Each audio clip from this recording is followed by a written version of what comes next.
દાદા હવે અત્યારે તો ઠીક છે, તમે જો અહીંયા આ તમારું દેશી ફ્રીજ છે બરાબર, એને ટાઢું બોળ પાણી છે, ઓલી ડબલીમાં ઉપર કાપડ છે એની ઉપર તમે ટાઢું પાણી છાંટો એટલે અંદરનું પાણી ટાઢું રહે.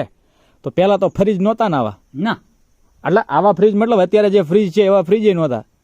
તો એ વખતે માટલાનું પાણી એટલે ટાઢું બોળ એનો કંઈક આનંદ નોખો હોય. એટલે એને આ વેચ્યું એમ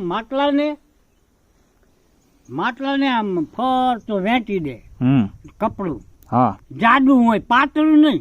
હા જાડું હોય એટલે પાણી આમ આમ પાણી અંદર શોષાયેલું રહે. હા અને ઈ ઠંડુ પાણી પીવો તમને કોઈ દી કઈ થાય નહીં.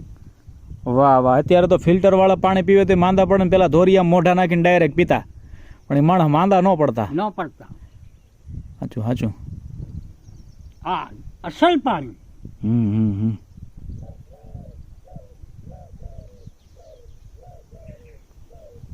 દાદા ઉપર હોલો બોલે જો. હા હોલો બોલે, બીજી ત્રીજી ચકલીઓ બોલે, ખીચકોલા છે. આ બધી પ્રકૃતિનો એક આનંદ છે કાં દાદા? પ્રકૃતિના ખોળે જીવન જીવવાની કંઈક મજા નોખી છે.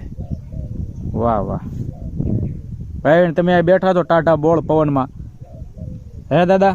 હે તમે આ ટાટા બોળ પવનમાં બેઠા છો, બીજી કઈ ચિંતા ખરી? ના દાદા કરે ને ચિંતા અમારી.